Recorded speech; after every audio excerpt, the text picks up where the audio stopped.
Anak-anak kelas 5, salam sehat untuk kita semua.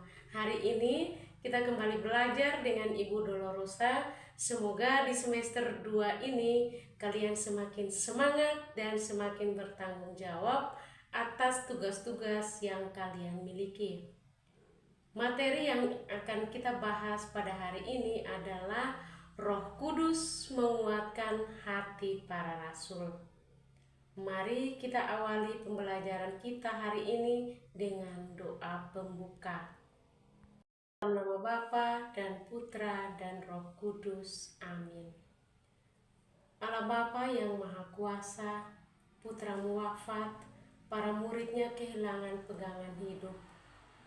Sebagian dari mereka kembali ke kampung halaman masing-masing. Ketika mereka mengetahui bahwa Yesus bangkit, mereka pun kembali berkumpul di Yerusalem.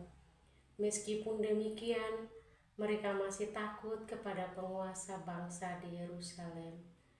Hingga datanglah Roh Kudus, utusan Allah Bapa dan Putra yang menguatkan para rasul. Bapa, kami pun sering mengalami rasa takut untuk mengakui iman kami di tengah masyarakat. Untuk itu, kami mohon semangatilah kami agar dengan belajar hari ini kami pun Engkau kuatkan seperti para rasul, sehingga kami berani bersaksi akan iman kami. Demi Kristus Putramu dan peneguh iman kami. Amin. Dalam nama Bapa dan Putra dan Roh Kudus. Amin. Aku, adapun tujuan pembelajaran kita hari ini adalah 1. Menjelaskan bagaimana sikap para rasul setelah Yesus wafat. 2. Menjelaskan kisah turunnya Roh Kudus ke atas para rasul. 3. Menjelaskan dampak dari turunnya Roh Kudus pada para rasul bagi hidupnya. Anak-anak yang dikasihi Tuhan, marilah kita terlebih dahulu mengamati dan membaca cerita kitab suci dari bacaan kitab suci Injil Lukas bab 24 ayat 13 sampai 14 dan Injil Yohanes bab 20 ayat 19. Lukas 24 ayat 13 sampai 14.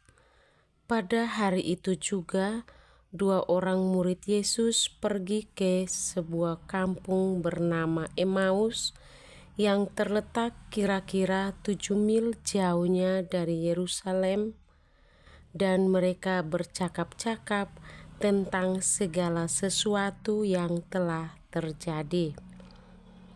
Injil Yohanes bab 20 ayat 19.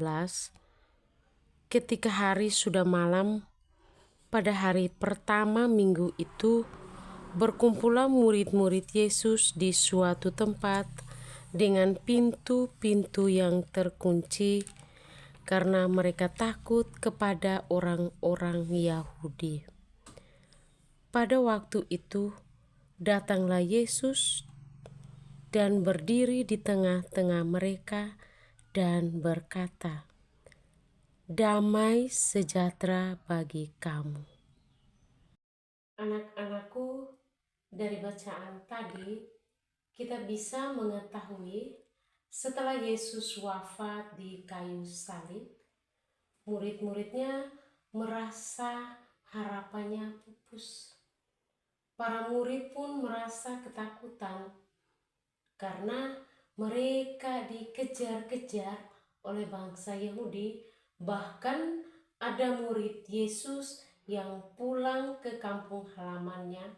Ada pula yang berkumpul bersama dan mengunci pintu supaya tidak diketahui orang Yahudi. Anak-anak, selanjutnya mari kita baca kitab suci yang diambil dari Kisah Para Rasul bab 2 ayat 1 sampai 11. Ketika tiba hari Pentakosta, semua orang percaya berkumpul di satu tempat. Tiba-tiba turunlah dari langit suatu bunyi seperti tiupan angin keras yang memenuhi seluruh rumah di mana mereka duduk. Dan tampaklah kepada mereka lidah-lidah seperti nyala api yang bertebaran dan hinggap pada mereka masing-masing. Maka penuhlah mereka dengan Roh Kudus, lalu mereka mulai berkata-kata dalam bahasa-bahasa lain, seperti yang diberikan oleh Roh itu kepada mereka untuk mengatakannya. Waktu itu di Yerusalem diam orang-orang Yahudi yang saleh dari segala bangsa di bawah kolong langit. Ketika turun bunyi itu, berkerumunlah orang banyak. Mereka bingung karena mereka masing-masing mendengar rasul-rasul itu berkata-kata dalam bahasa mereka sendiri. Mereka semua tercengang-cengang dan heran, lalu berkata, "Bukankah mereka semua yang berkata-kata itu orang Galilea? Bagaimana mungkin kita masing-masing mendengar mereka berkata-kata dalam bahasa kita sendiri, yaitu bahasa yang kita pakai di negeri asal kita? Kita orang Partia, Media, Elam, penduduk Mesopotamia, Yudea dan Kapodokia, Pontus dan Asia, Frigia dan Pamfilia, Mesir dan daerah-daerah Libya yang berdekatan dengan Kirene, pendatang-pendatang dari Roma, baik orang Yahudi maupun penganut agama Yahudi, orang Kreta dan orang Arab. Kita mendengar mereka berkata-kata dalam bahasa kita sendiri tentang perbuatan-perbuatan besar yang dilakukan Allah." Anak-anak, dari bacaan yang barusan kita dengar, selama 40 hari Yesus menampakkan diri kepada para murid. 10 hari kemudian turunlah Roh Kudus atas para rasul berupa tiupan angin, lidah-lidah seperti nyala api.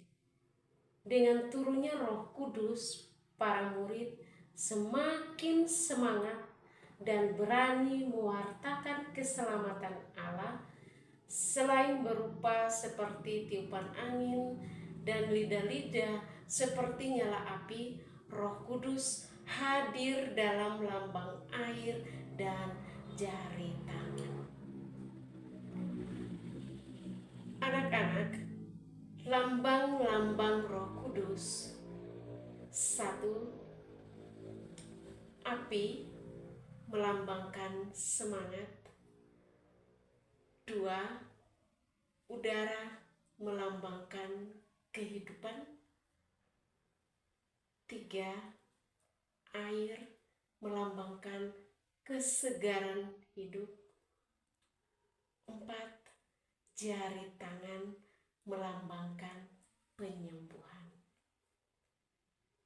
Anak-anak, sebagai tugas dalam pembelajaran hari ini, silakan kerjakan tugas-tugas di samping. 1. Apa yang dilakukan para murid Yesus setelah Yesus wafat? 2. Bagaimana kisah turunnya Roh Kudus? 3. Bagaimana situasi para rasul setelah menerima Roh Kudus? 4.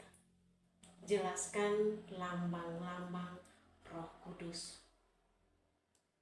Anak-anakku yang terkasih, Pembelajaran hari ini sudah selesai. Mari kita mengakhiri pembelajaran hari ini dengan doa penutup. Dalam nama Bapa dan Putra dan Roh Kudus. Amin. Terima kasih Tuhan karena telah belajar dengan baik. Kami mohon kirimkanlah Roh Kudus ke dalam hati kami agar kami jadi kuat dan teguh seperti para rasul. Amin.